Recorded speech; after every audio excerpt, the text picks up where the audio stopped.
Indian 2 அப்படிங்கிற படத்துடைய அறிவிப்பு வந்ததுக்கு அப்புறமேட்டு நம்மளுடைய மைண்டில் முதல்ல ஒரு விஷயம், இந்தியன் அப்படிங்கிற படம் வந்து எவ்வளோ பெரிய சக்ஸஸ்ஸு, அது எவ்வளோ பெரிய விஷயங்களை வந்து தமிழ் சினிமாவில் வந்து மாற்றங்கள் ஏற்படுத்திச்சு அப்படிங்கிற விஷயத்தை நம்ம முதல்ல புரிஞ்சுக்கணும். இந்தியன் படம் வந்து பார்த்திங்கன்னா டெக்னிக்கலாக வந்து மிகப்பெரிய அளவுக்கு வந்து வளர்ச்சியை சந்தித்த முதல் திரைப்படம். 2000க்கு அப்புறமேட்டு வந்து நம்ம கிராஃபிக்ஸாக இருக்கட்டும், விஎஃப்எக்ஸ் அப்படிங்கிற விஷயம்லாம் ரொம்ப சாதாரணமாக பேசுகிறோம். ஆனால் வந்து 2000க்கு முன்னாடி அது ரொம்ப ரொம்ப ரொம்ப ரொம்ப கடினமான விஷயமா தமிழ் சினிமாவில் பார்க்கப்பட்ட விஷயம். எப்பொழுதுமே வந்து பார்த்திங்கன்னா ஹாலிவுட்டில் வந்து இப்படி பண்ணியிருக்காங்க, கிராஃபிக்ஸ்லாம் அப்படி பண்ணியிருக்காங்க அப்படின்னு சொல்லி நம்ம எல்லாம் ஆச்சரியப்பட்டுக்கிட்டு இருந்த நேரத்தில் வந்து பார்த்திங்கன்னா இந்தியன் படமாக இருக்கட்டும், ஜீன்ஸ் படமாக இருக்கட்டும், இது மாதிரி ஒவ்வொரு படங்களையும் தன்னோட படங்கள் மூலமாக கிராஃபிக்ஸில் வந்து ஒரு மிகப்பெரிய ஒரு மைல்கல்லை கொண்டு வந்துட்டு இருந்தார் சங்கர் சார். அதை வந்து 2.0 படம் மூலமாக உலக தரத்துக்கு வந்து தமிழ் சினிமாவை கொண்டு போகிற ஒரு முயற்சியை வந்து சங்கர் சார் எடுத்திருக்காரு. இந்த முயற்சியை மிகப்பெரிய அளவுக்கு வந்து சக்ஸஸாக எதிர்காலத்தில் யாராவது ஒருத்தவங்க வந்து கொடுத்தால் கூட இது எல்லாத்துக்கும் முழு முதற் காரணமாக இருக்க போகிறவர் வந்து சங்கர் சார் வந்து டெக்னிக்கல் வைஸாக, கிராஃபிக்ஸ் வைஸாக. இந்த இந்தியன் படத்துடைய மிகப்பெரிய சக்ஸஸுக்கு வந்து பார்த்திங்கன்னா இந்த ஸ்க்ரீன் பிளேவும், இந்த கிராஃபிக்ஸு, இந்த பாடல்கள் இது மட்டுமே காரணம் கிடையாது. அதை விட மிக முக்கியமான 2 விஷயம் தான் காரணம். ஒன்று வந்து கமல் சாருடைய நடிப்பு, இன்னொன்று சுஜாதா சாருடைய டைலாக். கமல் சாருடைய நடிப்பை பற்றி நம்ம வந்து சொல்லணும்னு அவசியம் கிடையாது. அவர் அற்புதமாக நடிச்சிருந்தார். அதுக்காக நேஷனல் அவார்டு கூட வாங்கினார். இந்தியன் படத்துக்கு அப்புறமேட்டு கமல் சார் வந்து நேஷனல் அவார்டு இது வரைக்கும் வாங்கலை. அந்த அளவுக்கு பர்ஃபார்மன்ஸ் கொடுக்குற அளவுக்கு, அவருடைய நடிப்புக்கு தீனி போடுற அளவுக்கு வந்து பார்த்திங்கன்னா அவரும் கதையை செலக்ட் பண்ணல அப்படின்னு சொல்லலாம். அதே அளவுக்கு கதையை கொண்டு போயிட்டு டேரக்டரும் கொடுக்கல அப்படின்னு சொல்லி நம்ம சொல்லலாம். முதல்ல தமிழில் டிஜிட்டலில் வந்து பார்த்திங்கன்னா அதிக தொடர்கதைகள் எழுதின ஒரே ஒரு மனிதன் வந்து பார்த்திங்கன்னா சுஜாதா அப்படிங்கிறவர் தான். அதை விட பயங்கரமாக சொல்லணும்னா முதல்ல கீபோர்டில் தனக்கான கையெழுத்துக்கான பட்டனை வச்சு ஒர்க் பண்ணின ஒரே ஒரு ரைட்டர் வந்து பார்த்திங்கன்னா சுஜாதா சார் தான். ஜீனோ அப்படிங்கிற கதையாக இருக்கட்டும், என் இனி ஏந்திரா அப்படிங்கிற கதையாக இருக்கட்டும், இந்த எல்லா கதைகளும் வந்து பார்த்திங்கன்னா தமிழ் இலக்கியத்தை வந்து விஞ்ஞான ரீதியாக மிகப்பெரிய அளவுக்கு வந்து பார்த்திங்கன்னா பேச வைத்த கதைகள். இவரை பற்றி டீட்டெயிலான விஷயங்கள் கூட நம்ம அடுத்த வீடியோவில் பார்க்கலாம். ஆனால் சங்கர் சாருக்கு இவர் எவ்வளோ தூரம் ஹெல்ப் பண்ணியிருக்காரு அப்படிங்கிற விஷயத்தை அவர் படத்துடைய டயலாக்குடைய சக்ஸஸ் வந்து உங்களுக்கு தெரியும். அதுக்குண்டான உதாரணத்துக்கு வந்து பார்த்திங்கன்னா நம்ம இந்தியன் படத்தை கூட எடுத்துக்கலாம். அதில் வந்து அந்த சேனாபதி அப்படிங்கிற கமல் சாரோட கேரக்டர் வந்து நிழல் ரவி அப்படிங்கிற அந்த டாக்டரோட கேரக்டர் வந்து ஒரு கேள்வி கேட்கும்.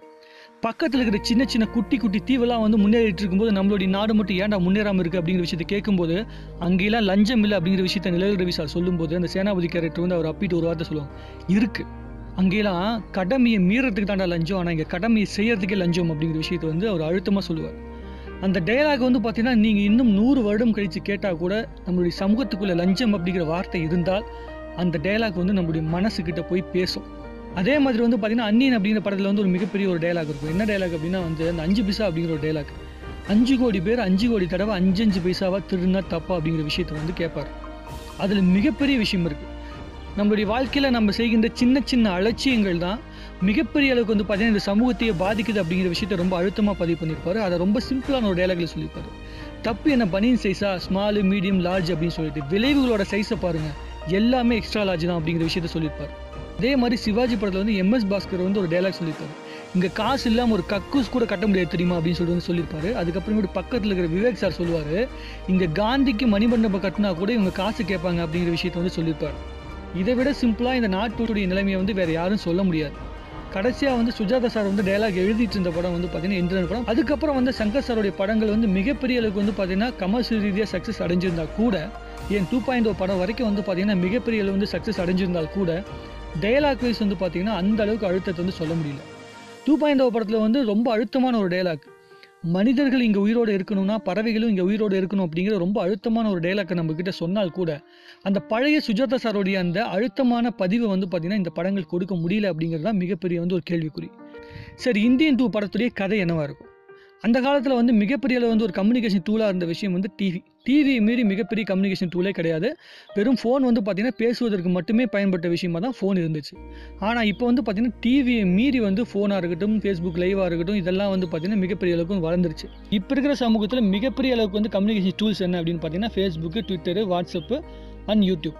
இந்த 4 விஷயங்களை வச்சு எப்படி இணைக்கிறார் அப்படிங்கிற விஷயத்தை தான் படத்தில் காட்டியிருப்பாங்களோ அப்படிங்கிற ஒரு கேள்வி வருது.